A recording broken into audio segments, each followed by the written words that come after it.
What do you think the considerations are now, or maybe I can state this a little better, in this post-COVID world? Are there new considerations for how you trade and how you approach this as compared to what it was before COVID? As far as trading goes, there's really no difference. I think it's something maybe to be aware of from a contextual, fundamental perspective. However, when we're talking about technical traders, we're just looking at the technicals. And so we don't really care about any of the narratives. Maybe that gives us a little idea of if a lot of people are bullish on the stock market or bearish. And so oftentimes when the majority is bullish, that's probably time to be like, okay, maybe let's start taking profits and looking to the downside. I'm more concerned about the average investor that's reliant on the stock market performing well, or people that have all their retirement stuck in index funds or IRAs or whatnot, and aren't really aware of the objective risk that faces them in this kind of environment. And it's not just because of COVID-19 or anything. This issue, this underlying issue, has been there for a long time, even since before the 2008 global financial crisis. And so our government and the Federal Reserve has been able to put Band-Aids on the situation, and we've had this great expansion for the last 10 years. But as far as looking at the actual economy and not looking at asset prices, there's a lot of concern for the stock market, but really the whole economy as a whole and how vulnerable the whole system is. And so that's kind of my concern and my passion. I'm not really focusing on looking at technical analysis or talking to traders. It's more about being able to empower the average person to be aware of their finances, of their investments, and to really understand the true risks that they face. One of the things that happened just from him with some people that were close to him, seeing the potential for the downside, it really hit him emotionally. And I mean, to the point that he broke down. And we had a conversation, his brother and I didn't know what had happened at first. And so the concern was, he was worried, and I said, in talking to both my sons, what are you worried about? Are you worried about COVID? And they both know from a medical standpoint. I'm sure, Patrick, you probably don't want to get into this, but I got to say this, otherwise I'm not being congruent with who I am. But this entire COVID thing is not based on science. If it was, nobody would be worried about it. But we're really, really petrified over some condition that has a 99.72% survival rate if you get it. So it shows how preposterous and how idiotic this is, and the distancing between common sense and science from whatever the agenda is. So there is a lot of debate. You've seen a revival in socialism and ideas of bridging the wealth disparity and a lot of these kinds of things. And so this is becoming even more and more prevalent, more pressing as we've had the COVID-19 come in, and you have unemployment as high as it's been since the Great Depression, ranging around 20%, I believe, and those numbers are volatile right now. But you're having a situation in which the government is conditioning people to be dependent and expecting of the government to intervene and save the day, as if the government has any money to begin with. No, the government is completely reliant on tax revenue and running massive deficits. So we have this privilege for running these deficits and taking on all this debt and being able to basically transport our inflation in other countries, because all the debt throughout the world is mostly denominated in U.S. dollars. And so we have this illusion that the government is rich, and we can just if something happens, that we can just expect money from the government. And so we're setting up this kind of doom vortex for us to be reliant, and therefore we're disincentivizing people to actually be self-sustainable in the economy, and we're wanting that government intervention. And so if we continue almost welcoming this, it. And so people are expecting that, and we don't want to go back to where we are expected to produce that value by ourselves. And so it's getting kind of scary, because all the issues of a lot of these socialistic policies that are coming into play and actually having adverse impacts to the economy, we're blaming that on the free market system. We're blaming that on capitalism. when in fact a lot of the welfare and a lot of these other things are actually trapping people and suppressing them from being able to climb the ladder and being able to get into the job market. We've got talks about wanting to raise the minimum wage to $15, but when that happens, employers they hire less employees and they look for more automation. And now you have a lot of people that are trying to enter the job market. Now there are less jobs, to compete for. And so now you're having more and more people in those lower socioeconomic brackets that are reliant on the government to intervene and to, give handouts. And so it's continuing to become more and more of a gap between, super wealthy and the poor. And now the middle class is being, squeezed on. And so it's really tragic what's happening, and I think we're not really responding to the situation proactively, and a lot of people aren't aware of all the dynamics that actually go into this, so that we can't even respond accordingly to fix the issue. We're just putting Band-Aids on it constantly. And the problem is going to be that if and when, which I don't think if, it's going to be when, the U.S. loses its privilege as being the world's reserve currency, although they've created baskets now.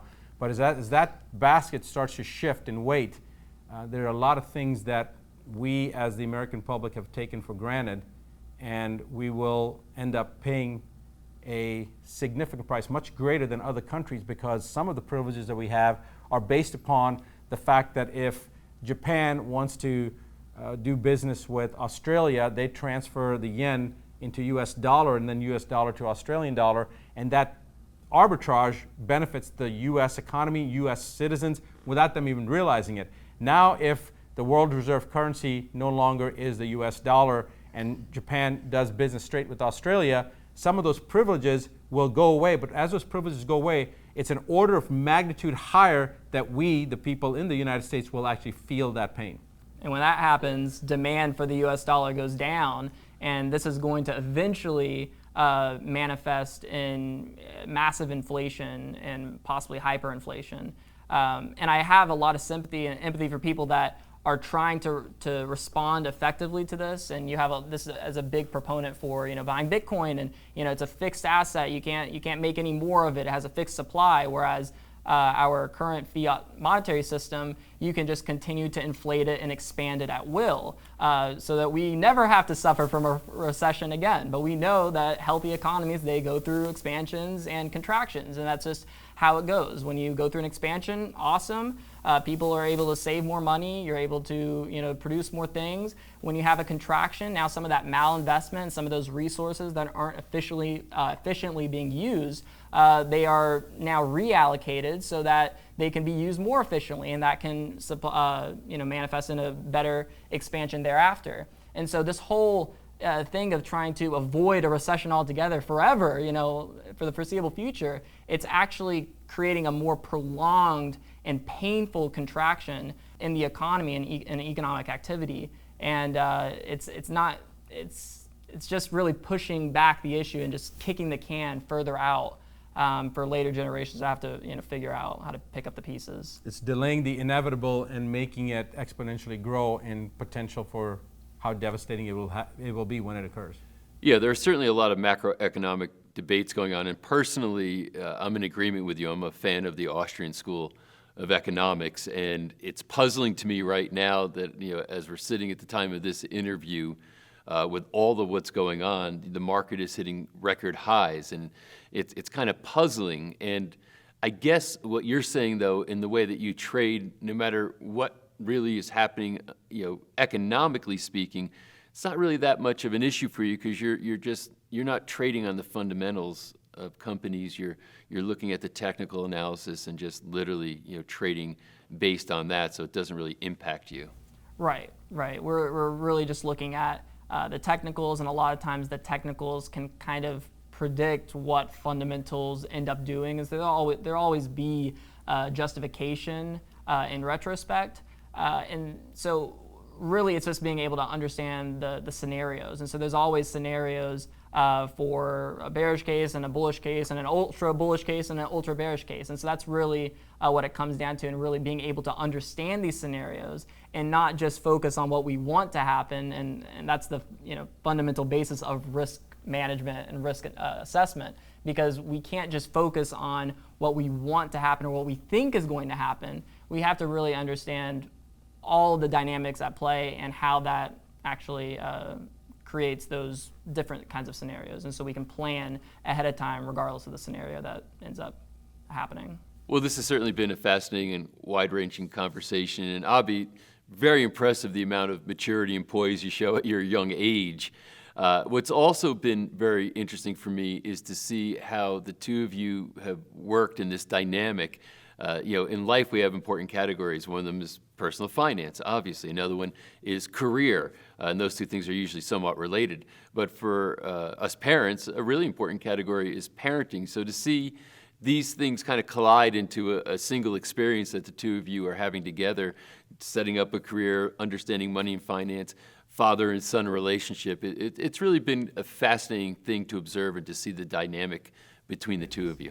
Thank you, Patrick. I'll just end my portion by telling you something that I learned from a quote from Bruce Lee. He's one of my favorite people to quote. And Bruce Lee talked about the secret of life. And he said the secret to life is to live. And if you start to really understand what that means, you realize that you can't fragment different aspects of your life. Even though every day there's things that come in, obstacles that come in, and speed bumps that slow you down, if you start to recognize the real important things in life and you bring those things together, and my greatest motivation to be on this planet and continue doing what I'm doing, people sometimes don't understand that motivation, and I've explained to them. People have said, what makes you so brave or so courageous to talk about the COVID so openly? And I'm like, it's not courage, it's not bravery, it's because of what's important to me in life, and that's my children. And so interacting with them on every level possible and being able to help them to get to the point so that, as every parent wants their children to exceed their ability, I'm fortunate in the sense that I think that Abie already has exceeded my ability in many ways, and the rest of the things that he hasn't exceeded yet, I'm pushing him to exceed that as fast as I can. And I'm fortunate to be able to say that with him only being 21 years old, but I think that's the secret to life, is not to compartmentalize things and to bring all these important things together, because they all have an impact on each other. That doesn't mean to be paralyzed from one or the other, but to put them together and help them to grow and to learn and experience life at its essence. Abie, do you have a final thought for us? Yeah, so I appreciate you having us on and your kind words. And I'd just like to kind of go off of that point that my dad made about living, and that's really the gist of it. We want to have freedom, we want to have opportunities, we want people to be able to live their best life and be able to take advantage of what they bring uniquely to this planet. And so when it comes down to talking about a lot of these topics, that's really the underlying goal of it all, being able to promote more freedom. And I know not everyone's interested in what I'm interested in, but it's important for me to do my best in explaining some of these things, these financial concepts or economic impacts or whatever it is, so that I can enable people to live out their passions and not focus on money. And it's not evil. And sound money is really important. If you have unsound money, that's going to have impacts in a civilization. And so that's why I'm concerned about a lot of these issues. But if we allow people to be more in control of their finances and empower themselves with knowledge and not just listen to other people, but really take it for themselves and take ownership of it, then we can have a much brighter world because people will be more focused on their purposes and what they actually care about in life. Terrific. Well, gentlemen, thank you very much for your time. Thank you. Thanks for having us.